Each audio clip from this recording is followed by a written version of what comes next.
Today I'd like to do a review and brief history of another one of my favourite watches of all time, which is the Rolex Submariner. This has to be one of the most iconic watches ever produced by any watch company in the world. I don't think there is anybody on the planet who hasn't heard of the name Rolex, and the Submariner is probably their most famous model, or at least one of their most famous models. Now, before we start taking a look at the actual Submariner, I'd just like to give a little bit of background into the company and how this watch came about. In 1903, the company known as Wilsdorf and Davis was founded in London. The trademark name Rolex was registered in 1908, and by 1915 it was adopted by the company, and that is the name that they were trading under. Rolex then moved to Switzerland in 1919 due to taxes mainly, and that's where they have stayed ever since. In 1926, Rolex patented the world's first waterproof case, which is known as the Oyster, and that's what it's still known as today. So what better company, in my opinion, to make a diving watch? So now we'll kind of fast forward a bit to 1954. This is when Rolex unveiled the Submariner model to the world at the Basel Watch Fair. This was perfect timing. It was a year after the release of the Blancpain 50 Fathoms, and it was also the same year that scuba diving was introduced. So Rolex really did get this spot on. I think it was coincidence regarding the scuba thing, but Rolex got it right, and more importantly, the watch was right. Now, these first Submariners had the case references 6204 and 6205. There's often speculation as to which one actually came first, but in my opinion it's pretty irrelevant as they're virtually identical. Neither of these models have the cathedral or Mercedes hands that we're used to seeing nowadays, but instead had straight pencil style hands. Interestingly, very few of these original Submariners actually had the name Submariner printed on the dial. This was due to a copyright issue that was going on at the time. Some of the early ones that do have the Submariner logo would either have that printed below the centre pinion or just above it and to the left. Again, irrespective of what is or isn't printed on the dial, these watches are Submariners and were listed as such in all of the Rolex product literature. I should also point out that in 1954 Rolex also produced a very small quantity of case reference 6200 Submariners. These were actually the first Submariners to use the Mercedes hands, the hands that we still see today. And they also featured an oversized winding crown compared to the 6204 and 6205 models.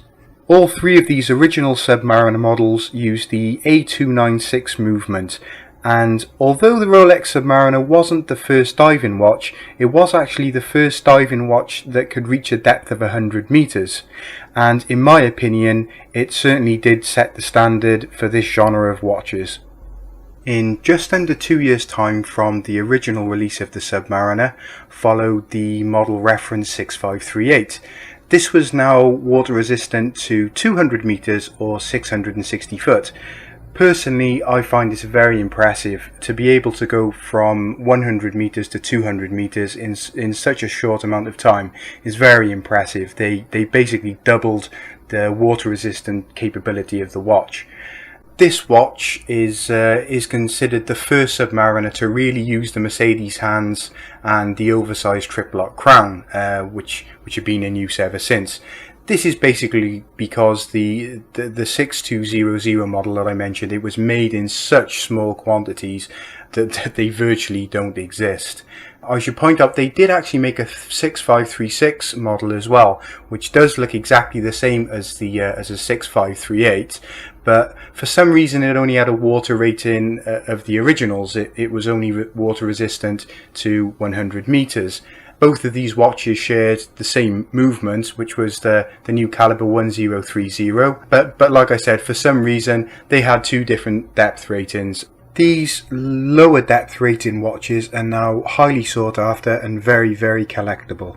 As for production years for both of these watches, the reference 6538 was produced between 1954 and 1959, and the 6536 was produced from 1955 to 1959. Like I said, they both had exactly the same movement. It was just a difference in depth rating. Both of these models are known as the so-called James Bond Submariners, so are very, very famous watches. One final thing I'd like to add regarding this era of watches is that the 6538 reference model, the last 3 years of production, it actually had officially certified chronometer on its dial, and there were quite a few sources saying that they are actually the first Submariner to display that on the dial. They were actually COSC certified, the 1030 movement. For some reason, the 6538 watch, although it had exactly the same movement, it didn't have this printed on the dial. Between 1957 and 1958, Rolex looked to standardise their reference numbers of the Submariner, and they wanted a 55 prefix. So what was once the 6536 became the 5508. Now, it was exactly the same watch. The only difference was in the new reference number. The 55 prefix models lasted through until 1990, when these 55 prefix models were last produced. Up until 1957 or 58, the Submariners had quite a lot of different variations.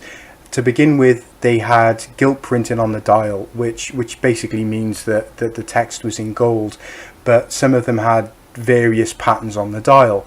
Today we're used to just seeing the plain black, but back in those days of the year, there were various patterns. There were differences in hour markers. There were differences in bezels. There were quite a lot of differences. With the introduction of the 55 series, Rolex standardized all these previous inconsistencies. All of the cases now had integral crown guards. All the dials had white coloured printing. The bezels had 1 minute graduations from the 1 minute to 15 minute marker, and then 5 minute graduations from 20 minutes through to 55, just as we see today. And also the bezel triangles were all silver now. This takes us up to 1959, where Rolex introduced the reference 5512 Submariner. This watch was produced from 1959 right the way through until 1978, and during that time it had 4 different calibers. These calibers were the 1520, 1530, 1560 and 1570. I'm not entirely sure whether the reference 5512 sub had COSC certification through its entire product lifespan, but it certainly did have the chronometer certification for many years through until the end of its production. The reference 5513 was then introduced in 1962. This replaced the reference 5508. The 5513 was produced from 1962 right through until June of 1990. It's actually one of the longest continually produced references in Rolex history. It really did have a very, very long run. Now, the reference 5513 model used calibers 1520 and 1530. Interestingly, the caliber 1530 movement was used in both the 5513 but also in the 5512 models for a while. The 5512 carried the COSC certification, the chronometer certification, while the 5513 for some reason, while using the exact same movement, didn't. The 5513 for this reason is one of the most collectible Submariners out there. I should point out that all of the models that I've been talking about up until now are none of the date complication models. These are all non-date models, but I will now be starting to talk more about the date models that were introduced as well, as they are just as important in the history of the model as the no dates. So in 1965, Rolex introduced their new caliber, the 565 caliber, which had chronometer certification and also a date display. And then in 1971, they modified it to include a hacking mechanism. Basically, the hacking mechanism is so when you pull the crown out to set the time, the second hand stops ticking. Now, this new caliber also led to a complete new model series. This series is known as the 168 series. The reference 1680 was introduced somewhere between 1965 and 1966. I don't know exactly when it was introduced, but it was between those years, and it had the chronometer status and also the date display. This was also the first Submariner to have a date magnifier built into it, which we call the Cyclops. The 1680 also marked a transition in the Submariner. Every watch up until then had been purely a tool watch. It was used mainly by people who went diving, but the 1680 models, they introduced gold and two-tone versions, so it started to transition from a tool watch into a proper luxury sports watch. It was no longer being aimed purely at people interested in diving. Now, there is one model of the 1680 that I really do have to mention. It was only produced for a couple of years, but the word Submariner on the dial was actually printed in red. These are actually known as the red Submariners. You may well have heard of those before. These are highly collectible models. If you ever come across one of these Submariners with the red printing, please get it checked out by somebody who really does know about Rolexes to ensure it is genuine, as I have heard in the past of people, buying dials from dubious sources and replacing them. But if you get your hands on the real deal, it's a wonderful watch to own, and it's only going to go up in value over time. Somewhere between 1977 and 1978, Rolex introduced the 16800 reference Submariner. This introduced the caliber 3135 movement, which had a quick set date, and the watch had sapphire crystal. Now, any watch prior to this is known as a plastic sub. Again, another term you may have heard of. This is basically because all of the Submariners prior to this used a kind of acrylic for the glass. Now Rolex transitioned over to using sapphire crystal. Another point that I should make is that the 16800 was now rated from 200 meters to 300 meters, or 660 feet to 1,000 feet. Sometime around 1985 or 86, white gold surrounds were also added to the luminous hour markers. Towards the end of the production run of these models, for about 9 months, Rolex produced a special reference 168000, in which the quality of the stainless steel was upgraded from 316 grade to 904. Also in that year, the reference 14060 was introduced, running alongside the new 16610 with a new caliber 3000. This watch was actually produced for 10 years, from 1989 right through until 1999. It also introduced the white gold surrounds to the hour markers, sapphire crystal, and the new fast beat movement. The difference between the caliber 3000 as used in the non-date model versus the 3135 as used in the date model is the lack of date complication, obviously, but also the absence of COSC certification. In 2003, Rolex celebrated the Submariner's 50th anniversary, and to do this they launched a new Submariner date anniversary edition. The reference was 16610LV. It had a green bezel insert and also a maxi dial, and was produced until 2010, with the final models having the new random serial numbers. In 2008, a new case from the GMT2 was introduced for the Submariner date, which had basically heavier lugs and crown guards. It had a Kerachrome bezel and an updated clasp featuring a quick adjust function. The 14060M didn't have these modifications. Now, a new Submariner date model 116613 based on the super case used in the GM2, was presented at the 2008 Basel show. The first Submariner date models offered were a yellow gold with blue face and bezel, and a new white gold with blue face and bezel. The stainless steel case model was presented at the 2010 Basel show, and its reference is 116610. At the 2012 Basel World Watch Show, an updated Submariner reference 114060 was introduced. It replaced a 14060M with a newer maxi case with chromolite hour markers, ceramic bezel, a blue parachrome hairspring and bracelet with glide lock extension system. Finally, I'd just like to give my own sort of personal view and thoughts on the Submariner. It's a watch that I really do respect. I love the Rolex brand. I love the Submariner. It is one of my all-time favourite watches.